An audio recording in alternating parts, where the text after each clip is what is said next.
Hello, it's Luke from InsideTheSingularity.org, and today I want to talk about how not to use spirituality against yourself.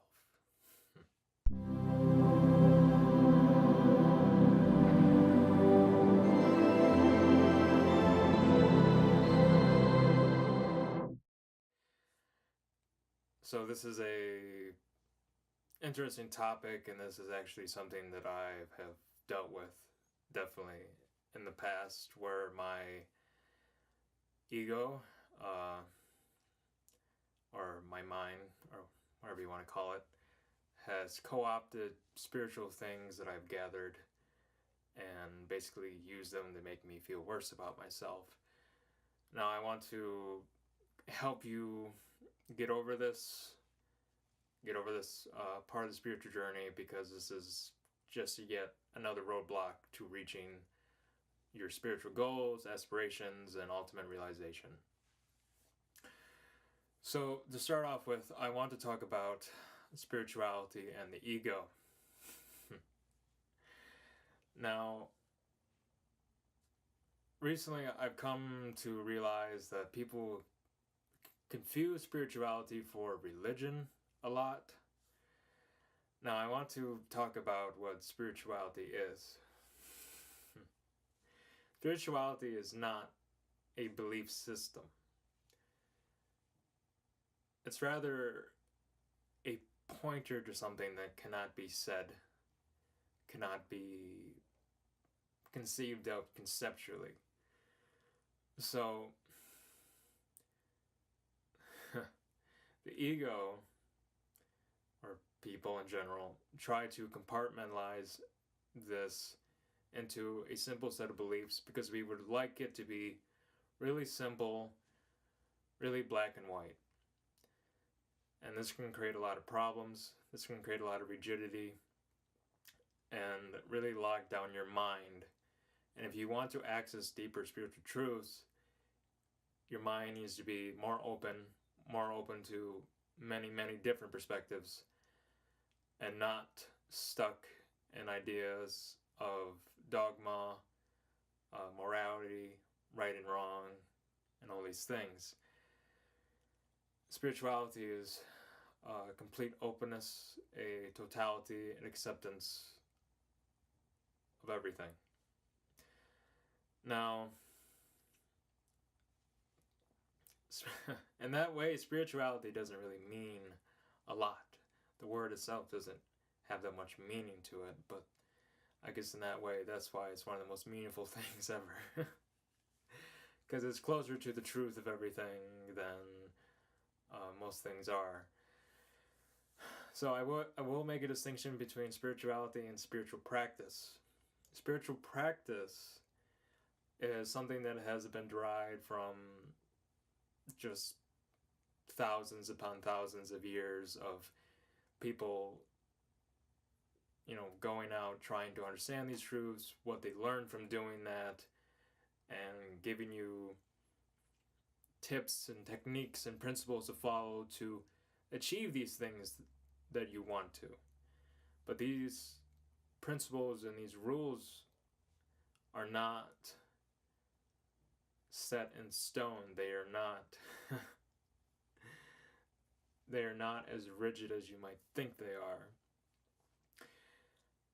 And we have to realize that the tradition of spirituality is very old, and that when different teachings were delivered, people were at way different states. The state of culture and the level of sophistication of these people were dramatically different than they are now.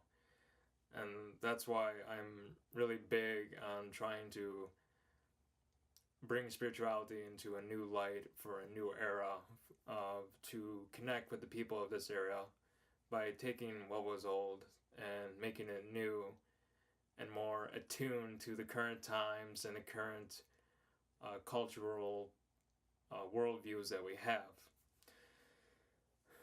So,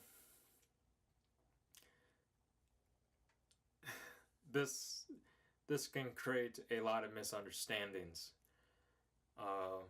which can actually hinder you and kind of create a neurotic spiritual path, which is more specifically what I'm talking about today. So the question becomes,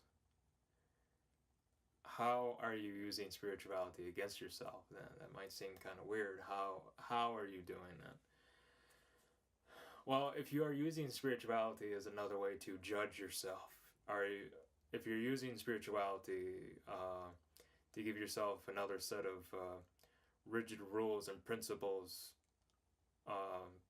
that, let's say, children in boarding school have, then you're innocently missing the point.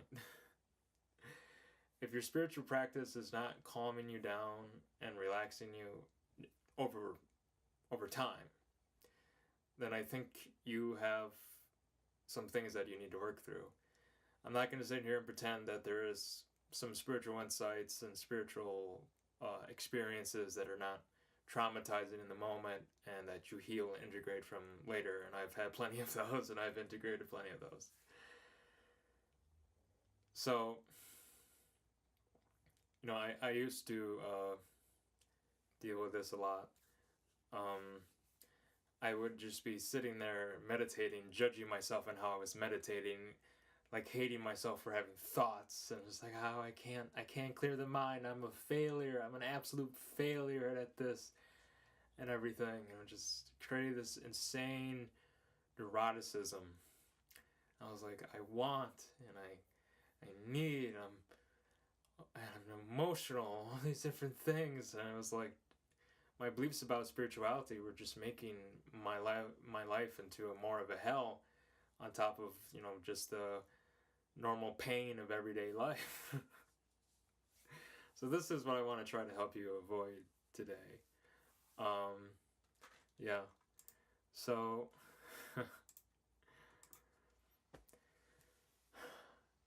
here I want to help you release yourself from the spiritual prison. And this is a good way to put it. Releasing yourself from the spiritual prison to get at what spirituality was actually offering you. It's an invitation.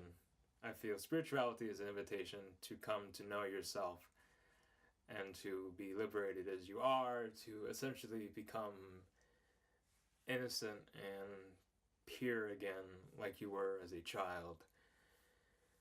And this is a very interesting way to put it, I feel. So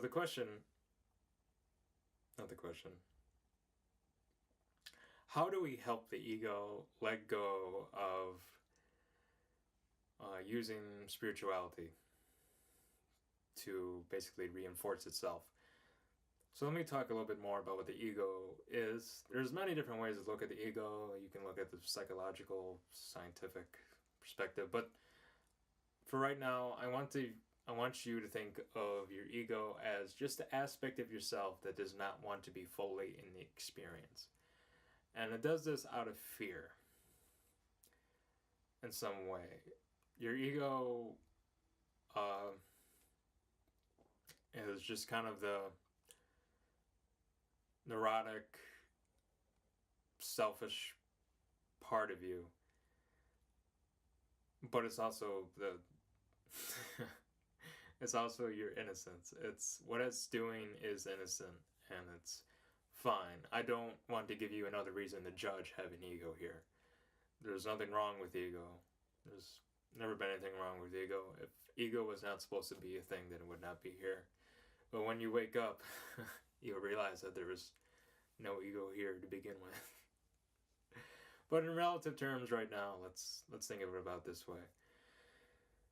So it's the part of you that does not want to be fully in the experience of life or what you're having, and it's using these judgments to kind of keep you from being fully aware of what's going on, which is what spirituality is supposed to help you do. So the judgments, like when I was sitting there meditating, judging myself, the judgments of of what I was thinking, what I was feeling, was keeping me from fully experiencing those things. Now, I believe this happens especially, I think it happens when we get traumatized throughout our lives and we retreat into our heads and we try to push out experience to avoid the pain.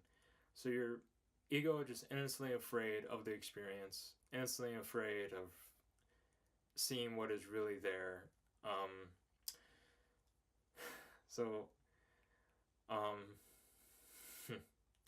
here I want to walk you through just a practice that you could do with yourself to help your ego understand that it's okay to be what it is and to feel what it is feeling and to think what it is thinking. And doing so will deepen your spiritual practice and not put you in a constant tailspin of judgments about yourself. So, sorry. I have a little mouse here and a PowerPoint slide so I can keep on track of what I'm saying here, even though most of it's just up here. All right. So a thing that I've done a lot is I would put my hand on my heart, and this is connecting me to my heart chakra, which is very important. See, I think when we start to use spirituality against ourselves is when we have a very open and awakened mind, but our heart is very closed off. So as we open up our heart more, the ego will be more integrated, and you will have more of an effortless flow into this. So I will put my hand on my heart, and then I will say, I love you. Thank you. And this is telling my body, my mind, everything. I love you and I thank you. So it's literally giving the most positive, highest vibrational energy right there. And I will actually talk to the different aspects of myself and greet them and thank them.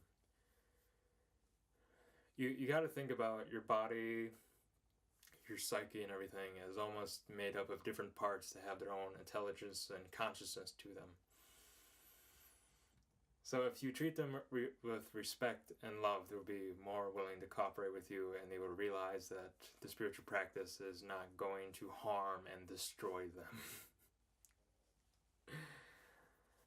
So join me now in loving your ego like no one has ever loved your ego.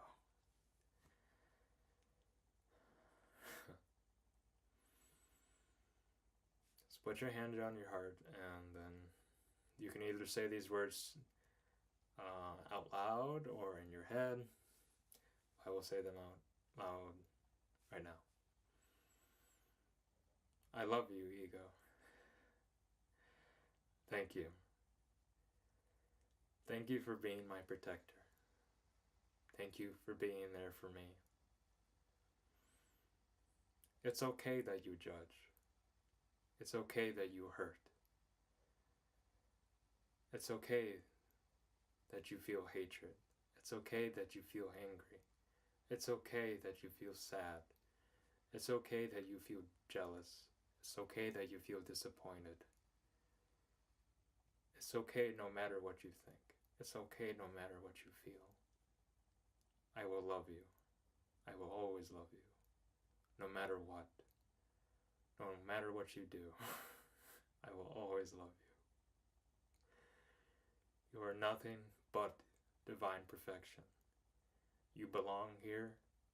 You are allowed to be. And I love you. Thank you. Whew. That's some good energy. I can definitely feel things lightening up a bit. So if we take time to love our ego, it's going to slowly transform into its highest, most loving potential. And I've definitely realized this in myself because the past year or so I've been really going really hard at this, and this has radically transformed my whole life. And when I was earlier into spirituality, I was all about killing the ego. which only made things worse because made everything so much harder, and my mind was so much more crazy. My emotions were so much. I was like, I didn't understand what was going on. I was like, well, of course. The ego is like a small child. I couldn't imagine telling a 5-year-old that I'm going to kill it and it's going to be for the best. That's terrible. I would encourage you to talk to yourself as innocently as you can.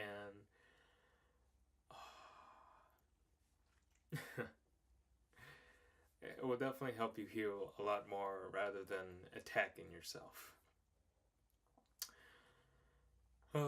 So this is all I had to talk about today for not how to use spirituality against yourself. So tell me how this goes for you, if this works for you or not. Lastly, come check out InsideTheSingularity.org. Come check out the Facebook page. I'm going to have a Facebook group soon. There's going to be some cool stuff for the website coming down the line. So thank you very much. Thank you for watching the video, and I will see you in the next one.